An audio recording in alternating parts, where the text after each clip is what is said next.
Olá, graça e paz, mais uma vez aqui para nós caminharmos mais um bocadinho na palavra do Senhor, ainda seguindo com a série Ezequiel.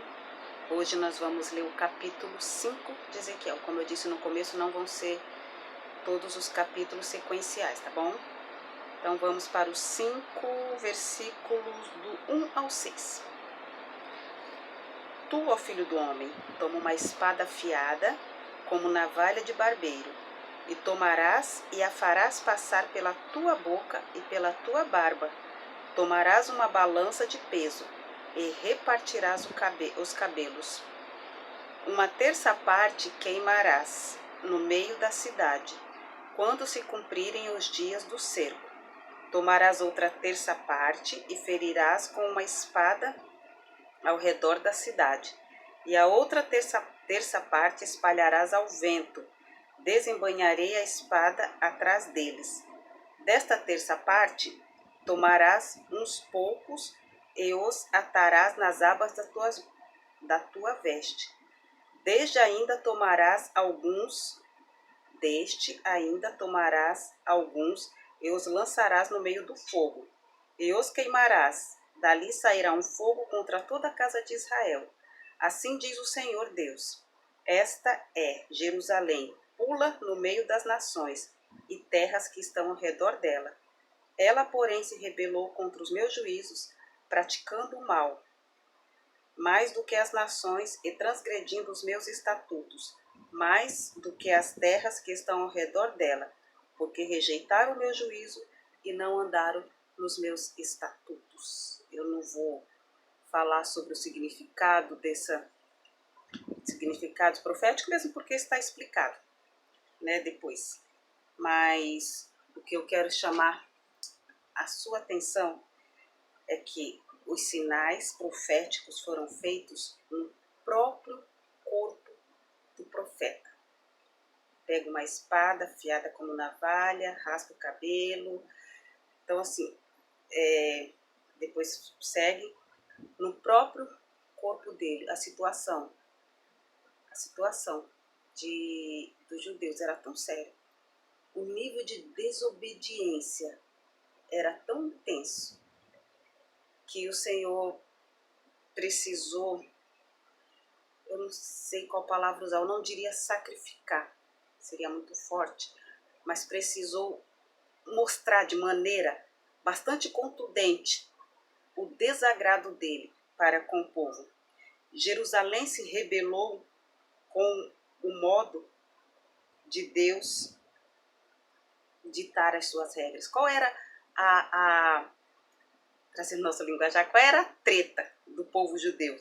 O Senhor tinha suas regras, o Senhor tinha os seus juízos, entendendo que os juízos de Deus são perfeitos, porque são baseados na sua justiça, que é perfeita, tanto para condenar como para absolver.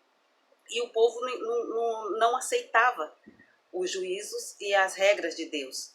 Sabe quando o filho da gente fala assim, mas a mãe do meu amigo deixa, Sabe quando uma nação começa a olhar para outra nação e começa a trazer os seus costumes, começa a trazer as suas culturas, sendo que nem tudo que as nações mostram é de fato aquilo. As nações mostram só o lado bonito, mas não mostra as consequências daquela cultura ruim, daqueles costumes ruins. E brasileiro tem muito esse costume de copiar as coisas dos outros sem nem saber as consequências daquilo.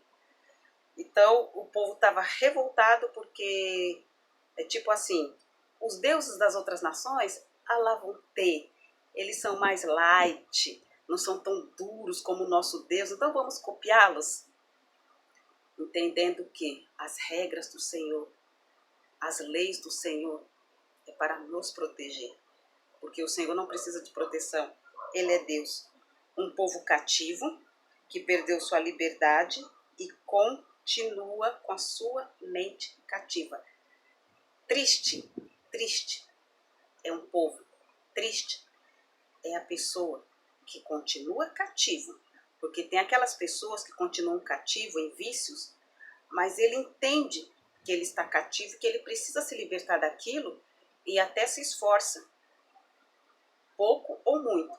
Mas tem outros que ele está cativo no corpo e a sua mente continua cativa. Assim estava o povo judeu, cativo no corpo, cativo fisicamente, e ainda com a sua mente cativa de eu estou certo e Deus está errado. Mas no meio desse povo cativo, o Senhor encontrou Ezequiel, que estava cativo junto com o povo, mas só o seu corpo, mas a sua mente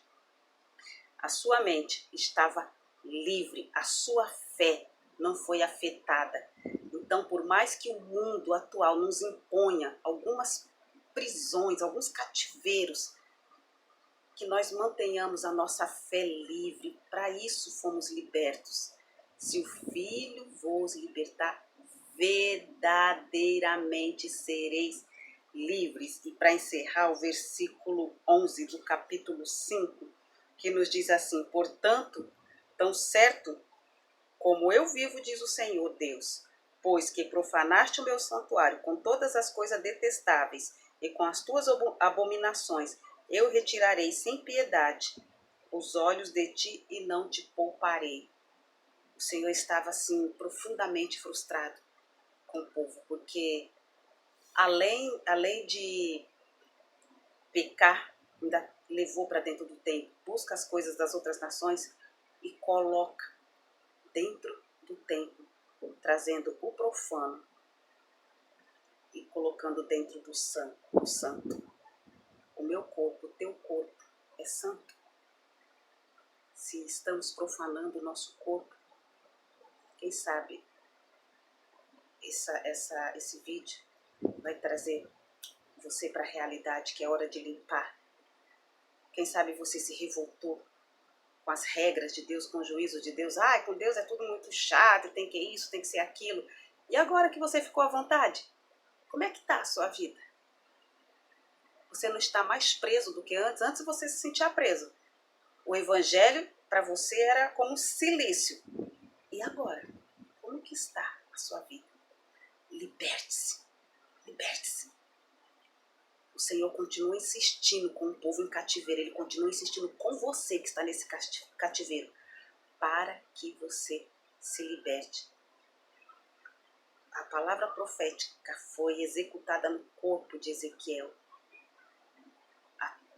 O preço pago pela tua libertação foi executada no corpo de Jesus, que foi preso no madeiro, pagando por um pecado por pecados que ele não cometeu, se fez homem, se sujeitou por minha e por tua causa.